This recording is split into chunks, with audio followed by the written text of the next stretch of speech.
Dede sulit bergerak, nafasnya tersengal-sengal sambil berteriak minta tolong. Halo guys, jumpa lagi dengan gue, Sandi.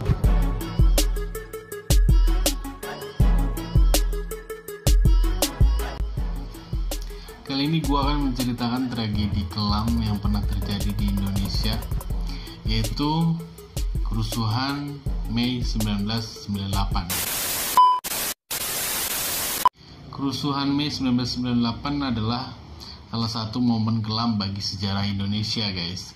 Di saat lemahnya pemerintahan saat itu akibat krisis kepercayaan dan serangkaian kasus kemanusiaan, mengakibatkan terjadinya chaos di mana-mana, cuy. Setidaknya 3 kota besar mengalami demonstrasi dan kerusuhan besar-besaran, terutama Jakarta. Penjarahan menjadi momok menakutkan kala itu. Orang-orang mulai kehilangan akal sehatnya dengan menjarah pusat perbelanjaan. Salah satu lokasi yang menjadi saksi bisu kerusuhan itu adalah Mall Klender atau Mall Jogja Klender atau Plaza Jogja. Plaza Jogja adalah salah satu mall yang ramai pada masanya, cuy. Ketika meletusnya kerusuhan 14 Mei 1998, mall ini menjadi salah satu sasaran warga untuk menjarahnya. Ketika penjara mencoba masuk, beberapa orang menahan namun tidak berhasil. Walaupun saat itu mall tutup akibat ada kerusuhan. Namun masih ada beberapa petugas yang memasang badan untuk menahan penjarahan itu. Menurut saksi mata, ada beberapa provokator datang dan menggoreng semangat orang-orang untuk menjarah. Mereka melempari batu ke kaca-kaca. Bahkan menurut kabar yang beredar, ada suara senjata api meletus di tengah-tengah kerumunan orang saat itu, guna menakut-nakuti para penjaga mal. Saat itu mal ditinggalkan oleh para karyawan, sehingga penjara terkesan leluasa menjarah apapun di sana. Ketika celah terbuka, para penjara meringsek masuk ke dalam mal yang tutup itu. Semua kalangan dari pria, wanita, muda, dan dewasa ikut menjarah di dalamnya. Situasi amat mencekam, guys. Mal dalam keadaan minim cahaya karena memang sedang tidak beroperasi saat itu. Tiba-tiba sejumlah orang mengumpulkan pakaian dan kasur ke bagian tengah lantai 1. Tak lama mereka kembali dengan membawa bensin atau minyak tanah dan menumpahkannya ke tumpukan kain dan kasur tadi. Orang-orang yang melihat segera mencegahnya, tapi agaknya orang itu tidak menggubris permintaan para penjara itu. Mereka langsung menyulut api yang dengan cepatnya merambat di tumpukan kain dan pakaian itu. Dan perlahan lantai 1 sudah menjadi lautan api. Nyala api langsung menyambar ke lantai 1, guys. Mall yang gelap seketika muncul sinar dari arah bawah. Orang-orang mulai berteriak api, api. Sebagian lagi masih sibuk dan tidak menyadari dan terus menjarah. Tak lama yang dibutuhkan api itu untuk menyambar hal-hal yang mudah terbakar di sekitarnya, guys. Lantai 1 Mall Klender menjadi lautan api. Beberapa ada yang sempat keluar menyelamatkan diri. Sebagian lagi tengah menjarah di lantai atas terkepung oleh api yang menutupi lantai 1. Kepanikan semakin menjadi-jadi setelah sadar akses keluar benar-benar terkunci kecuali sumber mereka masuk di pintu depan. Dan saat itu pintu depan sudah terkunci juga, entah sejak kapan. Suhu ruangan terus naik, guys. Orang-orang mulai berteriak minta tolong. Mereka lupa dengan harta benda yang sedang mereka jarah. Kini yang mereka pikirkan adalah bagaimana cara untuk mereka selamat. Beberapa warga di luar mall terlihat kobaran api mulai membubung tinggi. Mereka melihat bayangan orang-orang yang tengah ketakutan di balik kaca-kaca mall. Warga kemudian berinisiatif membawakan kasur dan benda-benda lain jika saja ada yang nekat untuk melompat. Dan benar saja, beberapa dari mereka itu memilih melompat dan bertaruh dengan keberuntungan. Beberapa ada yang selamat walau mengalami cedera karena meloncat dari tempat yang tinggi. Dan ada di antaranya yang justru tewas. Sementara sisanya yang berada di dalam hanya menunggu keajaiban, menunggu pemadam kebakaran datang atau keajaiban lainnya.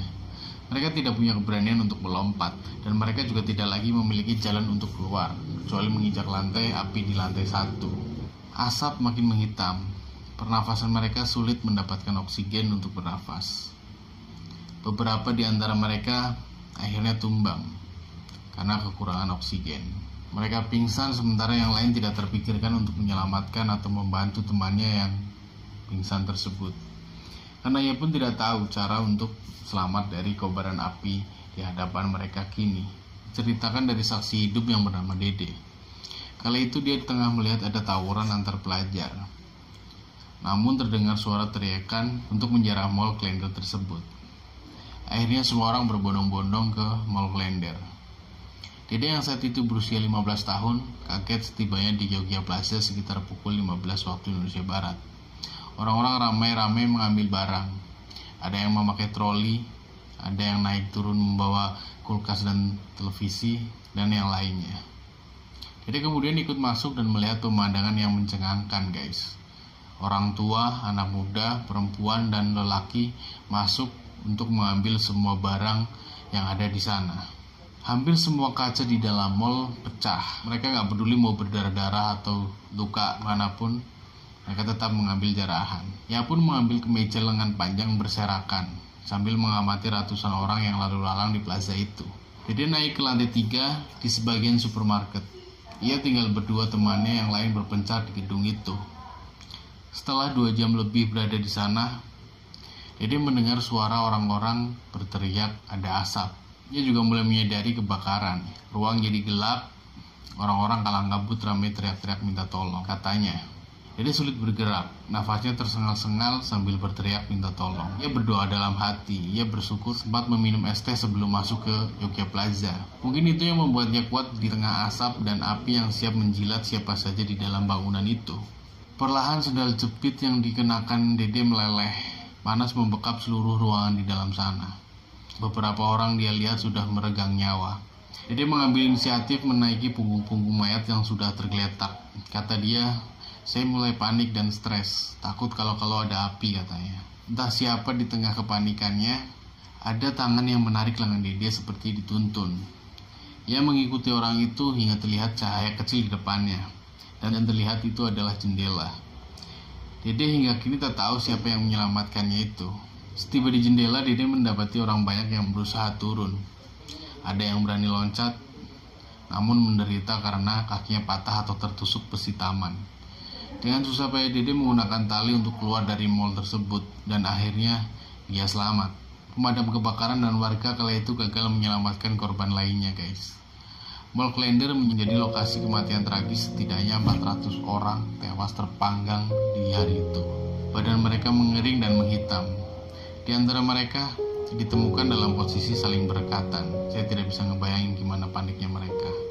Pemadam kebakaran mengarahkan segala upaya untuk cepat memadamkan api. Namun keberadaan kain dan bensin serta letak sumber kebakaran yang ada di lantai 1 telah merembet hingga ke atas, menyulitkan pemadaman.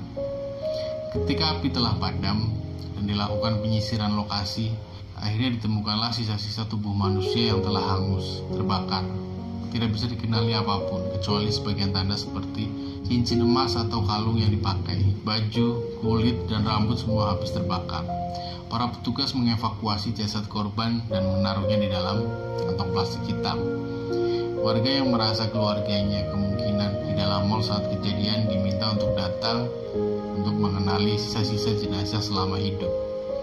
Namun banyak diantaranya pulang dengan tangan hampa karena tidak mampu membedakan mana bapaknya, mana anaknya, mana istrinya, dan mana suaminya atau saudara-saudaranya. Kejadian naas ini menjadi polemik besar dan masih sering dipertanyakan hingga sekarang. Benarkah memang ada unsur kesengajaan dalam proses terbakarnya Mall Klender? Beberapa saksi mata mengatakan bahwa ada provokator yang sengaja menyuruh warga masuk ke dalam mall dan memecahkan kaca-kaca mall, dan orang-orang yang sama juga yang menyulut api di dalam mall tersebut. Banyak yang mencegahnya, namun dia tetap menyulutkan api itu. Kesan dikuncinya dan dijebaknya warga saat itu juga menjadi indikasi bahwa memang ada unsur kesengajaan untuk melakukan pembakarannya. Sayang, kasus ini tidak pernah diungkap selama bertahun-tahun hingga kini dan dianggap sebagai perbuatan oknum. Teror dan tanda tanya bukan hanya berasal dari jalannya kejadian, tapi juga pasca kejadian.